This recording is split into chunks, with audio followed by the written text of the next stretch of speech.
Chers amis de langue française, je vous salue dans le beau nom de Jésus-Christ. J'aimerais partager avec vous ce passage qui se trouve dans l'évangile de Jean, au chapitre 5, qui est un des miracles que Jésus-Christ a fait.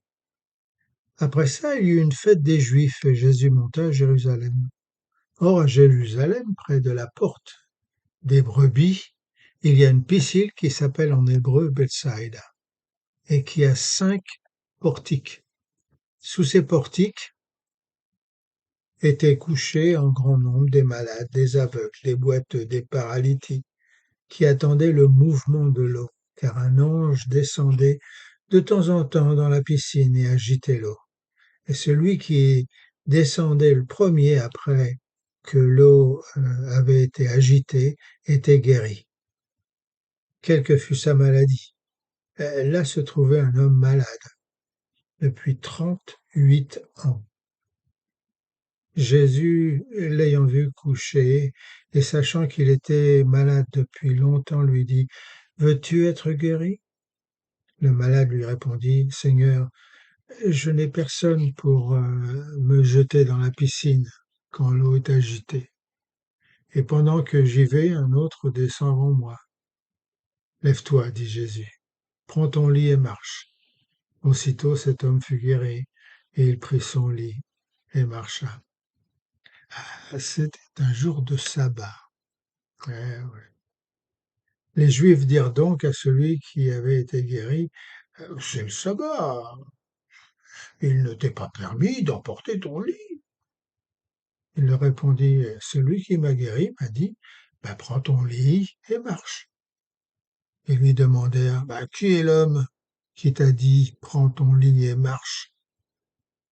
Mais celui qui avait été guéri ne savait pas qui c'était, car Jésus avait disparu de la foule qui était en ce lieu. Depuis, Jésus le trouva dans le temple et lui dit: Voici, tu as été guéri, alors ne pêche plus, de peur qu'il ne t'arrive quelque chose de pire. Cet homme s'en alla et annonça aux Juifs que c'était Jésus qui l'avait guéri. C'est pourquoi les Juifs poursuivaient Jésus, parce qu'il faisait ces choses le jour de sabbat. À l'une des portes de la piscine de Bethsaïda, durant 38 ans, un homme était couché là, jusqu'à ce que l'espoir se soit éteint. Et il avait fait tant de tentatives inefficaces pour atteindre l'eau agitée par un ange aux vertus de guérison. Il avait essayé si souvent et à maintes reprises qu'il en avait perdu le compte. Il avait réussi à se traîner presque jusqu'au bord de la piscine, mais il y avait toujours quelqu'un d'autre, soit moins handicapé que lui, soit aidé par une petite bande d'amis dont l'amour les avait rendus très habiles à le jeter dans les eaux miraculeuses en premier. Alors ses yeux se sont fatigués à regarder le mouvement mystérieux de l'eau de la piscine. Et si la guérison devait venir, l'espoir, lui, s'évanouissait. La vie était trop lointaine maintenant pour la rendre précieuse. Et pourtant, mes chers amis, eh oui, mais pourtant, eh bien, c'est à lui que Christ est venu avec cet appel: Veux-tu être guéri? Vous voyez, il était paralysé, son système nerveux était gravement touché, il savait exactement ce qu'il voulait faire, son cerveau était parfaitement capable d'émettre les commandements nécessaires à tout son être, mais, il n'avait pas le pouvoir de transmettre l'énergie nerveuse nécessaire à son corps. Il ne pouvait tout simplement pas mettre en action ses décisions. Sans aucun doute, allongé sur son lit, il avait dû réfléchir en lui-même à un moyen plus rapide d'atteindre la piscine. Et quand le moment était venu d'exécuter son but, la paralysie profonde arrêtait son plan. C'était sans espoir. Et croyez-moi, mes amis, beaucoup de chrétiens sont comme cela. Peut-être que vous vous êtes comme cela.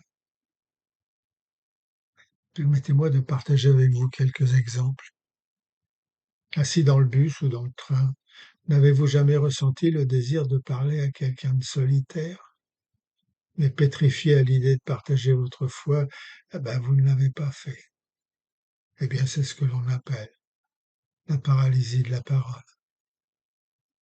N'avez-vous jamais ressenti que vous deviez faire quelque chose à propos du mendiant que vous avez croisé sur votre chemin, ou pour aider les personnes dans le besoin qui vivent dans votre rue? Mais l'opportunité qui vous a traversé l'esprit s'est éloignée dans l'obscurité. Là, ce sont les paralysies de la compassion. Allez, n'avez-vous jamais perçu la volonté de faire des actes nécessaires ou un acte du don de vous-même? Mais la vision s'est éteinte, vous laissant envelopper dans la poursuite de votre propre but et de vos désirs personnels. Ça, c'est la paralysie du bien faire. Et puis l'idée d'être comme Christ ne vous a-t-elle jamais traversé l'esprit? Bien sûr que oui. Pourtant, avoir la même personnalité, le même caractère qu'il avait, cela vous semblait impossible à acquérir ici-bas sur terre. Alors vous avez laissé tomber.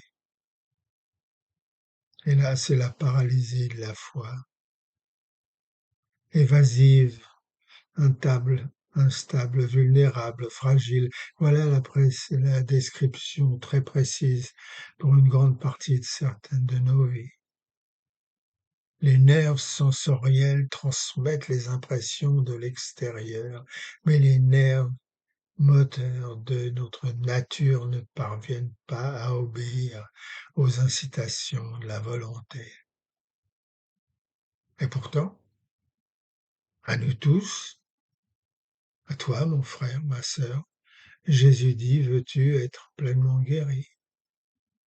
Pleinement guéri, cela signifierait que ma vie obéirait aux idées les plus nobles qui traversent ma vision intérieure.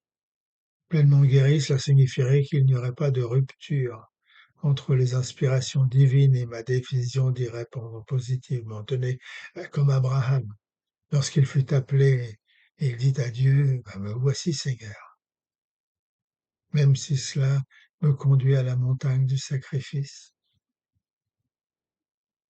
Pleinement guéri, cela signifie ma consécration totale, l'acceptation d'une coupe de souffrance si besoin était, et même les souffrances d'une croix sans murmurer, ni me plaindre, si tel était le besoin. C'est pourquoi la condition première pour être pleinement guéri est dans la volonté. Voilà pourquoi Jésus propose à l'homme, veux-tu être guéri? Christ sait que votre désir profond est d'être guéri de votre paralysie intérieure. Alors si vous êtes un infirme dans votre raison d'être, un lâche dans votre confession, paralysé dans vos actions, hésitant à vous consacrer, dites-lui, n'hésitez plus, dites-lui. Vous savez que votre vie chrétienne n'est pas à la hauteur de ce que Dieu attend de vous. Dites-lui. Découvrez avec lui le point de votre caractère dans lequel cette paralysie morale a travaillé le plus désastreusement. Et dites-lui. Dites-lui que vous êtes impatient d'être guéri. Regardez vos péchés intérieurs qui vous ont paralysé pendant tant d'années, faisant de vous un misérable chrétien. Et dites-lui, approchez-vous de lui et il s'approchera de vous. N'ayez pas peur. Dites-lui, dites-lui maintenant.